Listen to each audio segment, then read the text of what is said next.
여러분 반갑습니다. 오늘도 새벽 돌베개에 나오신 모든 성도님들을 주의 이름으로 환영합니다. 지난 한 주간 백내장 수술 이후에 주님의 은혜로 또 성도님들께서 많이 기도해 주셔서 잘 회복을 했습니다. 더 밝아진 눈으로 하나님 말씀 묵상하고 또 그 말씀을 함께 잘 나눌 수 있는 우리 모두가 되면 좋겠습니다. 새롭게 시작하는 6월 한 달 우리에게 주시는 하나님의 말씀은 고린도 전서의 말씀입니다.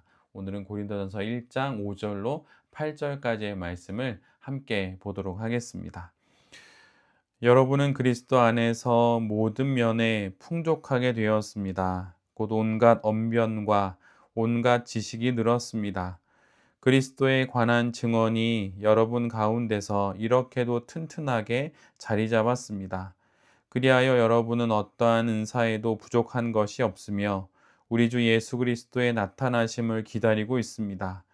우리 주 예수 그리스도께서 나타나실 날에 여러분이 흠잡을 데 없는 사람으로 설 수 있도록 주님께서 여러분을 끝까지 튼튼히 세워 주실 것입니다. 아멘. 오늘은 고린도전서 1장의 말씀을 갖고 예수 그리스도 안에서 받은 은혜, 예수 그리스도 안에서 받은 은혜 이런 제목으로 함께 하나님 말씀을 나누도록 하겠습니다. 새로운 달인 6월부터 우리가 함께 묵상하는 말씀은 고린도 전서입니다. 고린도 전서는 사도 바울 본인이 개척한 고린도에 있는 교회에게 보낸 편지입니다.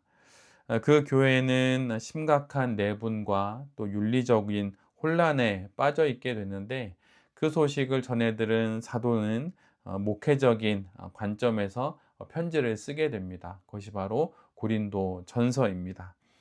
사도 바울은 헬레니즘 문화의 한복판인 고린도라고 하는 도시에 세워진 그 교회 안에서 발생하는 구체적이고 또 실제적인 문제들을 고린도 전서에서 다루게 됩니다.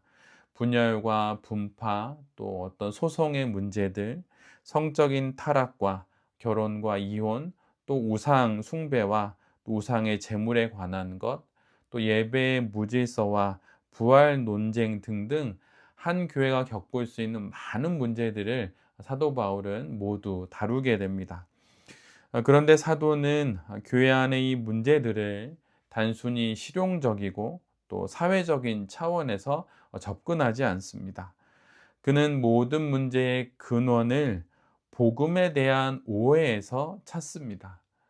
그리고 십자가에 못 박히신 예수 그리스도라고 하는 신학적인 렌즈를 통해서 교회의 문제들을 바라보고 또 교회의 정체성을 확립하게 됩니다.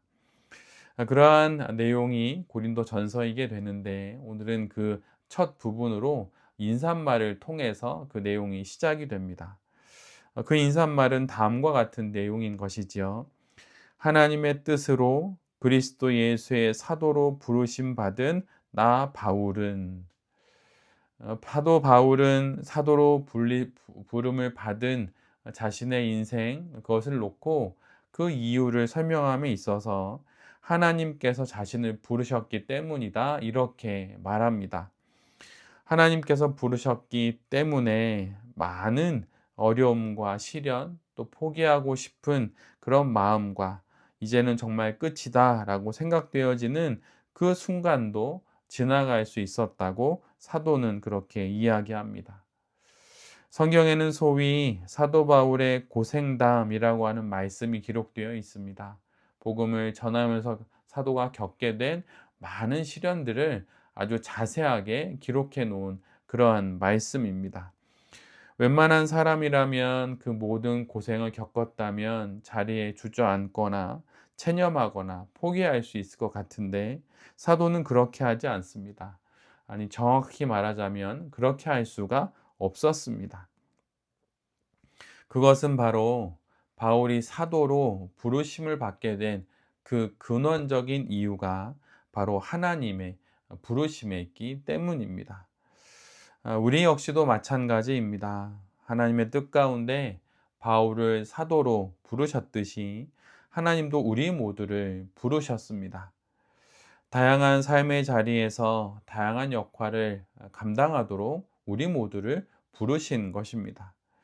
우리 모두의 부르심의 근원이 무엇입니까? 그것은 사도 바울과 같이 하나님의 뜻입니다. 하나님의 뜻으로 우리는 지금 이 자리로까지 부르심을 받은 것입니다. 그 자리에서의 삶이 때로는 버겁고 힘들고 때로는 그만두고 싶고 포기하고 싶지만 그럴 수 없습니다. 왜냐하면 우리를 부르신 그 부르심의 근원이 하나님의 뜻이기 때문입니다. 그러기에 그만두지 말아야 합니다. 포기하지 말아야 합니다. 견디고 잘 버텨야 합니다. 반드시 그 끝에 우리의 인내와 순종이 옳았고 또한 바른 것이었고 잘한 일이었다고 하는 것을 우리 모두가 반드시 발견하게 될 것입니다. 사도 바울이 하나님의 복음을 전하면서 겪게 된 그 수많은 일들이 이유로 있게 되는데 그 모든 것들을 견뎌내는 것은 오늘 고린도전서 1장의 가장 앞부분처럼 자신을 부르신 그 부르심이 하나님이시기 때문에 하나님의 뜻으로 부름을 받았기 때문에 그 모든 것을 견디는 것입니다. 우리의 삶도 마찬가지입니다. 직장에서 직장 생활을 하든 가정에서의 삶을 살아가든 아니면 사업을 하든 그 무엇을 하든 우리를 부르신 그 부르심의 근원, 이 삶의 자리로 우리를 인도하신 그 시작점은 바로 하나님의 뜻입니다. 이 사실을 잘 기억하면서 오늘도 우리에게 주신 이 삶의 자리를 잘 살아내야 할 것입니다.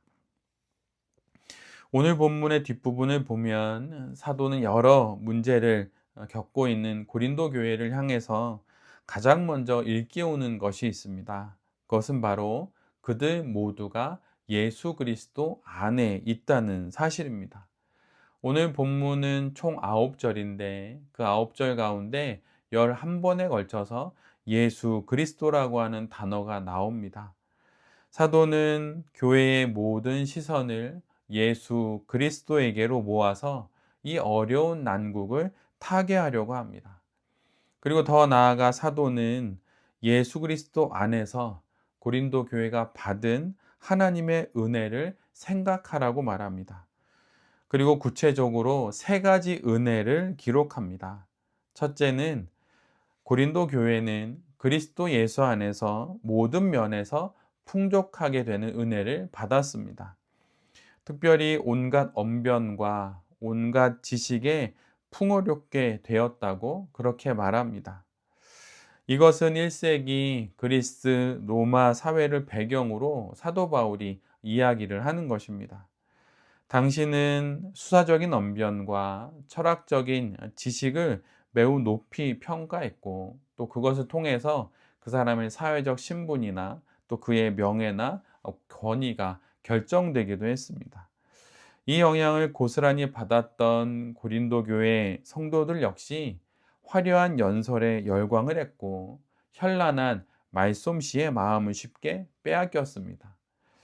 이런 관점이 교회 안으로 그대로 투영되어서 신앙적인 면에 있어서도 방언을 하는 사람이나 예언과 같은 은사 또는 신비한 영적인 지식을 갖는 사람들이 주목을 받게 되었고 또 이 모든 것들이 마치 영적인 우월성을 입증하는 도구로 사용되기도 했습니다. 이에 사도는 이 모든 것들이 개인의 탁월함의 증거가 아니라 그리스도 예수 안에서 풍족하게 하신 신실하신 하나님의 선물임을 강조하면서 모든 이들로 하여금 겸손케 하는 것입니다. 우리 모두도 이런 겸손을 배워야 합니다. 우리 모두에게도 다른 이들보다 조금 탁월하거나 좀 나은 것이 분명 있을 수 있습니다. 그러나 우리의 모든 좋은 것들은 예수 그리스도 안에서 하나님께서 주신 것입니다. 우리가 만든 것이 하나도 없다는 것이죠. 그러기에 겸손해야 합니다. 고린도전서 1장 31절의 말씀처럼 자랑하려면 그리스도 안에서 자랑해야 합니다. 갈라디아서 6장 14절 말씀처럼 성도에게는 우리 주 예수 그리스도의 십자가밖에 자랑할 것이 없습니다. 이 사실을 기억하면서 내게 있는 풍족한 모든 것, 또 내게 있는 좋은 모든 것들이 예수 그리스도 안에서 하나님이 주신 것이라고 하는 사실을 기억하고 또한 겸손할 수 있는 우리 모두가 되어야 할 것입니다. 두 번째로 고린도 교회가 받은 은혜는 은사에 있어서 부족한 것이 없게 되었다는 것입니다. 은사가 무엇입니까? 은사는 한 성도의 뛰어난 능력이 아니라 하나님이 주신 선물입니다. 즉, 그 은사에 관해서 우리의 지분이 하나도 없다는 것이죠. 100% 하나님이 주신 것입니다. 사도는 고린도 교회 안에 있는 모든 은사가 하나님의 선물임을 명확히 증거합니다. 그리고 그 은사들을 통해서 해야 할 일이 있다고 말하는데, 그것은 결국 예수 그리스도의 나타나심을 기다리는 것입니다. 즉, 다시 오실 예수 그리스도를 잘 기다리는 데 있어서 그 은사가 사용되어져야 한다는 것입니다. 은사는 철저히 예수 그리스도 안에서 예수 그리스도를 기다리는데 사용되어져야 하는 것입니다. 이를 위해서 하나님이 주신 선물인 것이죠.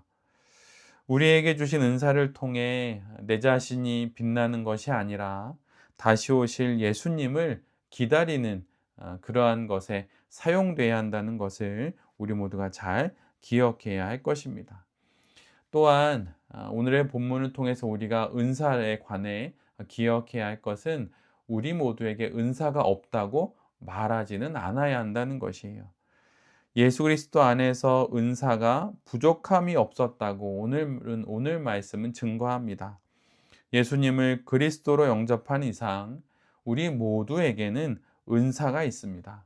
부족함 없이 받은 은사가 있습니다. 그 은사를 잘 갈고 또한 닦아서 다시 오실 주님을 기다리는데 잘 사용하는 우리 모두가 되어야 할 것입니다. 은사를 통해 교회를 잘 섬기고 은사를 통해 예수 그리스도를 빛나게 하는 그런 삶을 살아가는 우리 모두가 되어야 할 것입니다. 마지막 세 번째로 고린도 교회가 받은 은혜는 흠잡을 데 없는 사람으로 설 수 있도록 끝까지 튼튼히 세워주시는 은혜를 받았다는 것입니다. 사도 바울이 말하는 이 표현은 그 당시에 법정에서의 언어를 그대로 사용한 것입니다. 흠잡을 데 없이 튼튼히 끝까지 세워지게 되었다라고 하는 것은 죄인이 무죄 선언을 받았다라고 하는 그러한 뜻을 갖고 있습니다. 즉, 하나님께서 모든 그리스도인들을 예수 그리스도 안에서 완전한 의로움의 사람으로 만들어 주셨다는 것입니다. 흠잡을 데가 없는 인생이 되었다는 것이죠. 사람의 행위나 그 어떤 사람이 손에 쥐고 있는 수단과 도구로 인해서 이러한 것이 이루어진 것이 아니라 오직 예수 그리스도 안에서 부어주신 하나님의 은혜로 말미암아 우리 모두가 흠잡을 데 없는 사람이 되었다는 것입니다. 성도인 우리의 정체성은 무엇입니까? 흠잡을 데가 없는 사람이라는 것이에요. 그 이유는 불완전한 우리에게 있지 않습니다. 하나님께 있고 예수 그리스도께 있습니다. 그러니 흠없는 사람처럼 자신 있게 살아가는 그 삶이 우리 모두에게 있어야 합니다. 이미 흠없는 사람이 되었으니 그 정체성에 어울리는 흠없는 삶을 살아가려고 더욱더 힘쓰고 애써야 하는 것입니다. 오늘로 또 6월의 새로운 달이 시작이 됩니다.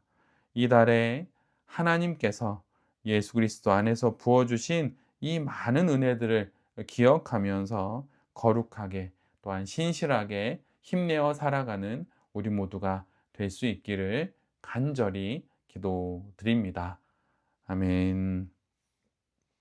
함께 기도하겠습니다. 주님, 우리 모두를 지금의 삶의 자리로 부르신 분은 하나님이시며 이곳에서 하나님의 뜻이 반드시 이루어져야 함을 기억하겠습니다. 이 사실을 기억하고 포기하지 않고 힘들고 어려워도 반드시 끝까지 살아내는 그 신앙 인생이 우리의 인생이 되게 하여 주시옵소서. 주님 부족함 없이 주신 은혜들을 기억하며 넉넉히 당당히 살아가는 우리 모두가 되기를 간절히 기도합니다. 그러한 한 달이 될 수 있도록 주님 우리를 인도하여 주시고 모든 일들 가운데 우리를 도와 주시옵소서. 이 모든 말씀 예수 그리스도의 이름으로 기도드립니다. 아멘.